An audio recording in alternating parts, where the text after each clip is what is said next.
Hey, what's going on, guys? Rome Gaming here, back with another video. In today's episode, we are taking a look at the Mistweaver Monk for Season 2. We're currently in patch 11.15. If you're watching this in a later patch, it's probably going to be pretty similar, at least for the remainder of Season 2. So you should be good for this video for the next patch or two.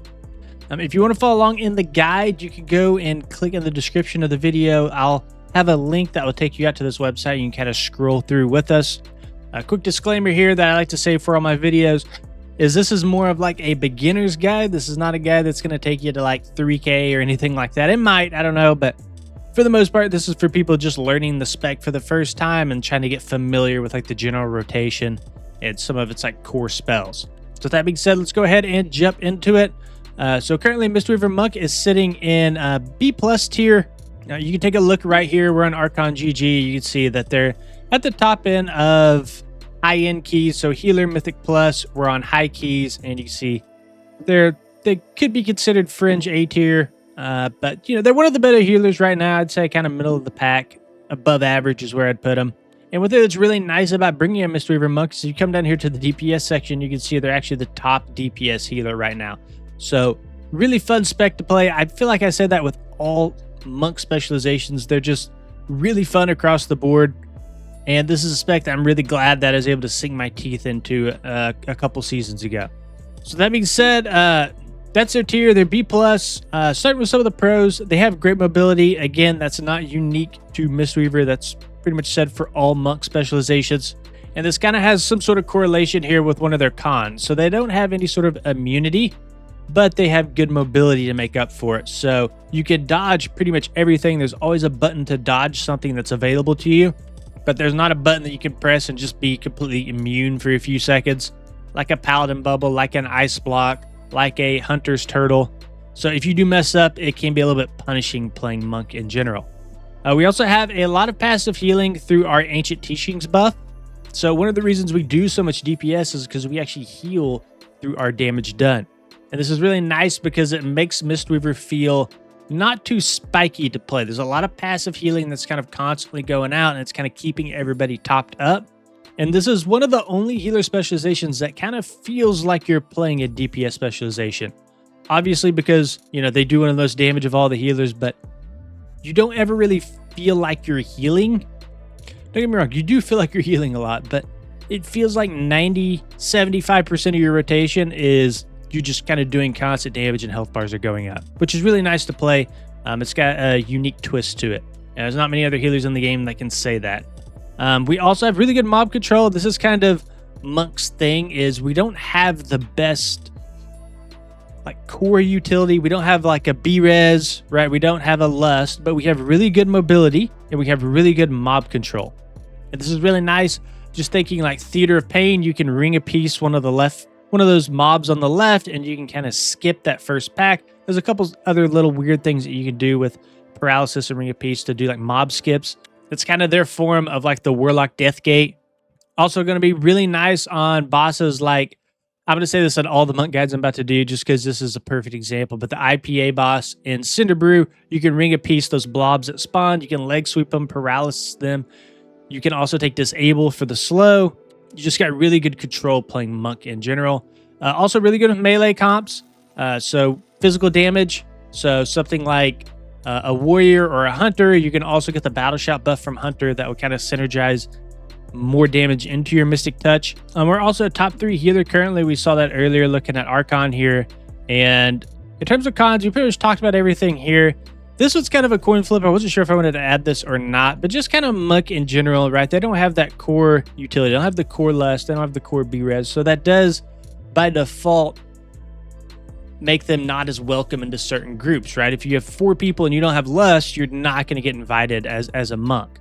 Now, this is really more geared towards like Windwalker than anything. You know, if you're playing a healer, if you're playing a tank spec, you're going to get invited into groups. So I wouldn't worry about that too much. But you know, you have to have the core utility covered, and unfortunately Monk cannot cover that. Going into talents here, we do have a talent calculator that will take you out if you want to go through some of this stuff. We also have our import string here as well. Now, these talents that you're looking at here, we'll go to the talent calculator really quick. These are not talents that I just came up with randomly. These are talents. This is an aggregate of like the top 10 Mistweaver monks on Raider.io. I just find like a common profile that everybody seems to be using, because a lot of the times you go into Wowhead or Icy Veins or whatever, and the talents are outdated. They're made at the start of whatever season you're looking at. They don't update it. So this is current. This is current as of patch 11.15. This is what people are currently running. That, of course, could shift based on the time that you're watching this video. So I always recommend to go out to Raider.io, look at the top 10 Mistweaver monks, just kind of see what they're running in general, and just bring that over to your own talents. Okay, let's go ahead and go into our priority here. So I have this as rotation priority. Really, it's just a priority list, though, based on what's available to you at any given moment. Especially when healing, you don't have a set rotation. It just depends. You know, if somebody steps in a swirly, right, you have to be able to react to what's happening. But the general idea of this is just to kind of come in here and explain what's happening, the synergies between some of the different talents and spells, and just in general how to play Mistweaver. So obviously the main thing you're going to focus on is using your cooldowns at the right time, right? We have our Jade Empowerment, which is really nice. When you cast your Thunder Focus T, it's going to beef up your Jade Lightning. It's going to do a whole bunch of damage and a whole bunch of healing. So you're going to make sure that you're using Thunder Focus T into Jade Empowerment when you can. And typically you want to pair all these spells here with a big boss mechanic. So as a healer, that's something you want to be able to track, is when the damage is coming out. The best way to heal damage is to know that it's coming before it actually happens. And that's probably the best piece of advice that you can get from this video, is to download, I believe it's called like raid timers. Here it is here. I went ahead and pulled it up. Raid ability timeline. And what this is going to do is it's going to give you like this little bar here. See if I can zoom in on this a little.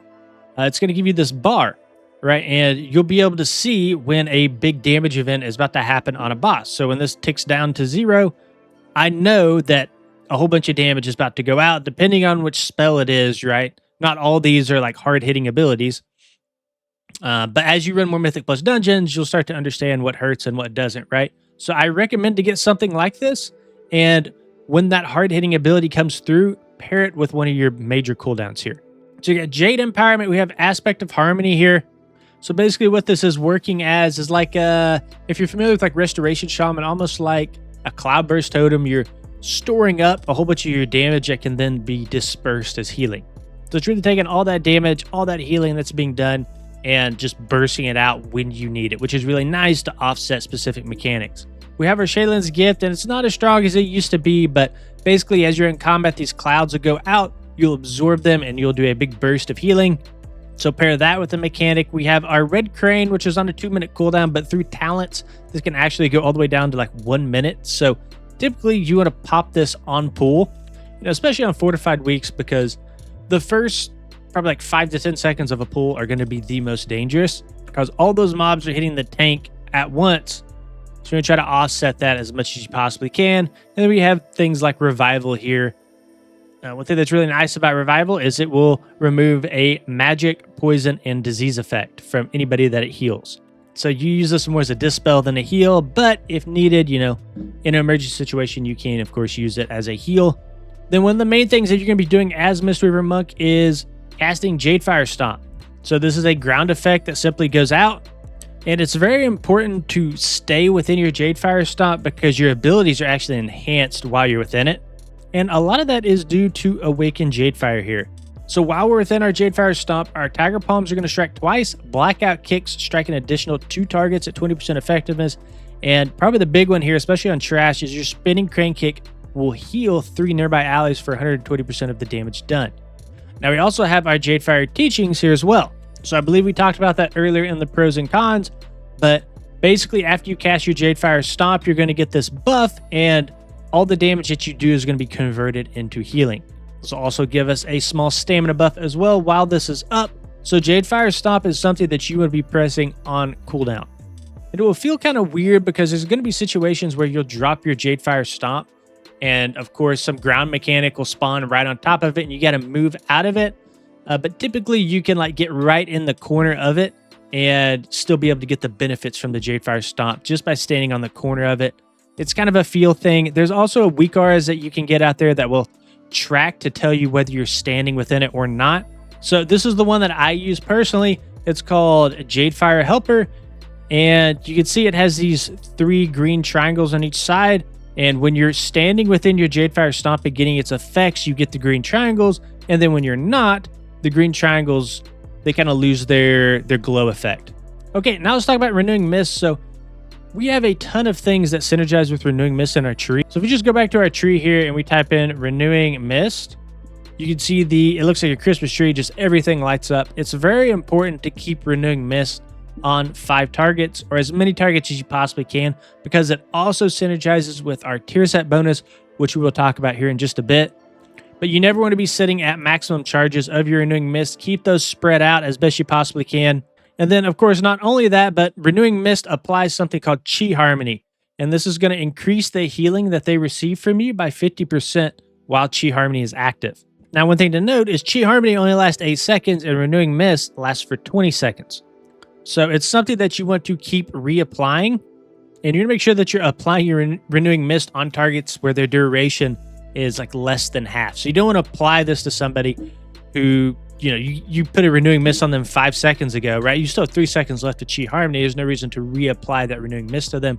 So it's kind of forcing you to spread it out and then refresh it. Now we also have our Rising Sun Kick, and this is very important not only for the damage and the healing that it does itself, but it also applies Renewing Mist for us. So you can see at the bottom of the tooltip here, Mistweaver applies Renewing Mist for 6 seconds to an ally within 40 yards. And this will actually also extend the duration on your Renewing Mist and Enveloping Mist that's on any targets through the Rising Mist talent in our tree. Now, another thing you're going to try to focus on is using your Thunder Focus T frequently and buffing specific spells with it. So if you're not sure what Thunder Focus T is, it's on a 30-second cooldown, and basically it's going to empower one of your other spells. So we have Expel Harm, Rising Sun Kick, Vivify. When you Thunder Focus T before those, it's going to basically beef up these spells. So there's a lot of different options here, but for the most part, you're going to pair Thunder Focus T with your Rising Sun Kick. And that's going to be this bullet point here. So most of the time, you'll want to use it with Rising Sun Kick for those Rising Mist extensions. And then, of course, not only that, but you're getting more applications of Renewing Mist as well. So you're applying more HOTS, you're beefing up your HOTS, and then you're also doing a big burst heal through your Ancient Teachings as well. Now, it also has another use case, and that's because we're running Master of Harmony. So since we're running those hero talents, Thunder Focus T is actually a big burst heal for us as well. So like we said earlier, you're building up this vitality pool, and then you can release that through Thunder Focus T as a big burst of damage and healing when needed. If you kind of go through here, there's a lot of other little things that aren't super obvious that happen through Thunder Focus T, and that's one of the reasons it's so core to playing Mistweaver Monk, is using Thunder Focus T is what's going to separate a good Mistweaver from a great Mistweaver. Right, you can see that we get Zen Pulse through Deep Clarity after using Thunder Focus T. So you can Thunder Focus T into a Vivify, then get some of that Zen Pulse healing. Thunder Focus T is also going to beef up our Jade Empowerment as well. It's going to turn it into like this insane cooldown that does a ton of damage and a ton of healing. If you're feeling really fancy, you can Thunder Focus T into an Expel Harm. So if we go and look at this again, with Expel Harm, this is going to transfer 25% additional healing into damage, and this is going to create a mini Chi Cocoon on you that's going to absorb some additional damage. So it can be nice, especially when you get like a heavy dot or a heavy bleed on you. You can use Expel Harm to kind of, with the Thunder Focus T, to kind of help offset that. And then if needed, you can use it with Enveloping Mist as well to make it instant cast. Now, there are situations too where you can kind of spam Vivify to heal your group. It's going to be like your main single target heal, but it's especially good when you pair it with your Soothing Mist. So if we go to Soothing Mist here, we can see if we read... Yeah, it's here at the top. So heals the target for spell power over 8 seconds. Then while we channel the spell, Enveloping Mist and Vivify can be cast instantly on the target. So if you Soothing Mist and then just spam Vivifies into the target, they all become instant cast. So this is a really good way to top off a target. It's very expensive to do, but I believe that this gives Mistweaver Monk the highest single target throughput in the game when you do this. So something to think about there. Another thing I want to talk about is your priority kind of changes on which spells you use based on enemy target count. So at 4+ targets, we're using Spinning Crane Kick to heal our party. Then at 3 or fewer, we're using Rising Sun Kick, Tiger Palm, and Blackout Kick. So what you can do through Teachings of the Monastery here is you can use your Tiger Palm to create stacks of teachings of the monastery. And this will stack up to 4 times. And what it does is it makes your blackout kick cleave a whole bunch of enemies at once.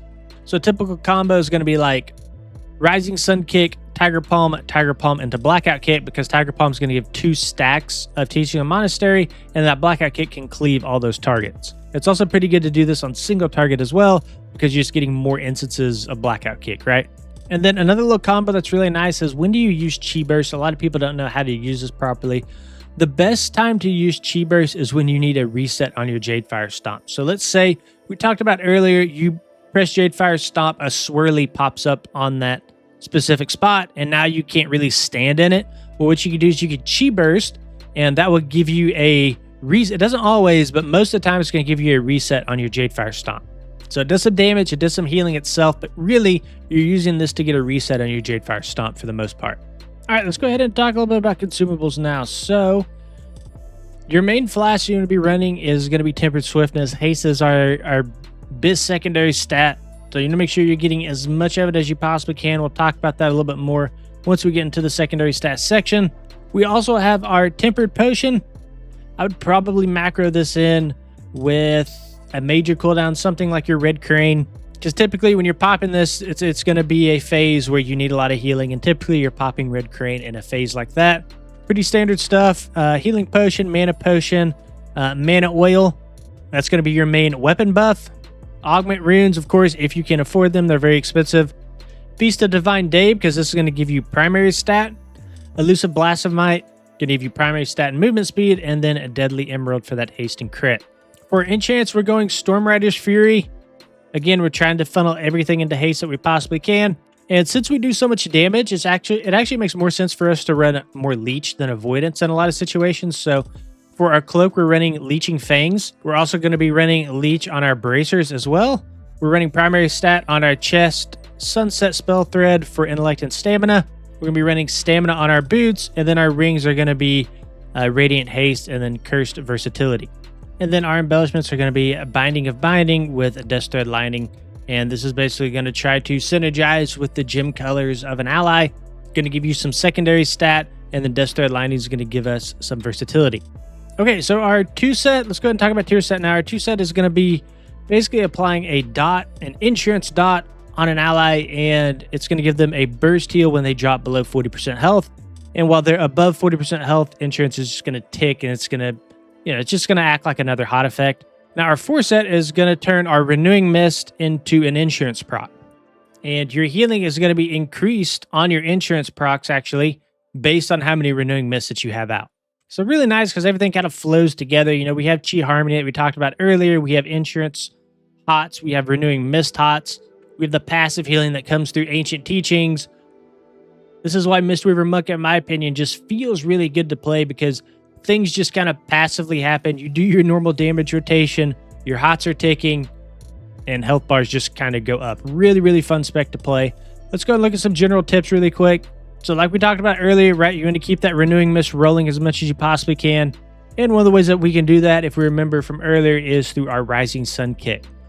And then like we talked about earlier, you're going to pair those big cooldowns with specific boss mechanics. So go ahead and snag that Raid ability weaker that we talked about earlier if you haven't yet. And then finally, use your procs. We have things like Zen Pulse. We have Vivacious Vivification, which is just an instant cast Vivify. I would get a weak art to track that. And then we also have our Strength of the Black Ox that procs. That's going to give you a shield through your Enveloping Mist as well. So if you compare these 3 things with your just general rotation of Jadefire Stomp and, like Rising Sun Kick, Spinning Crane Kick, Blackout Kicks, you will do just fine in any Mythic Plus setting. All right, then finally, let's talk about stat priority here. So we have Intellect, Haste, Critical Strike, Mastery, Versatility. So we haven't talked about our Mastery yet. This is going to be Gust of Miss. And this is another reason it's so important to keep Renewing Mist out, is because they have a chance to proc our Mastery Gust of Miss. So there's not too much to really know about this. Just a lot of your main spells that you use have a chance to kick up a Gust of Miss and do additional healing. The main thing with Mastery is if we go down to step 4 here, Gust of Miss counts as its own separate healing event. So even if you have low Mastery, when this does proc, it can benefit from your other stats like Versatility and Critical Strike. So even with low mastery, you can get a lot of healing from it. So that's one of the main reasons that we don't focus on it so much. The main stat we're going to be focusing on, though, is haste, because more haste means more rising sun kicks, which means more renewing mist, which means more healing. The other thing that's really nice about haste is this decreases the time between each tick. So the more ticks you get, the more healing that you'll get through a heal over time effect. So haste just really synergizes with our kit very well. Right after haste, you'll be focusing on critical strike. And one of the main reasons for this is due to uplifted spirits. So this is going to reduce the remaining cooldown of restore and revival by 1 second. So it's not the best bonus in the world, but it's not bad. And you know, really the main bonus of critical strike is if things are critical striking, you're getting double the effect of your healing. So it's not as strong as haste, but definitely stronger than mastery, right? Because again, that critical strike can be funneled into our mastery by making our Gustum Mist critical strike. And then finally, at the very bottom here, we have versatility, and this is just going to be flat damage reduction, which is going to be pretty good in higher keys. Never a bad thing to get some versatility, especially with a class like Monk that doesn't have any sort of immunity.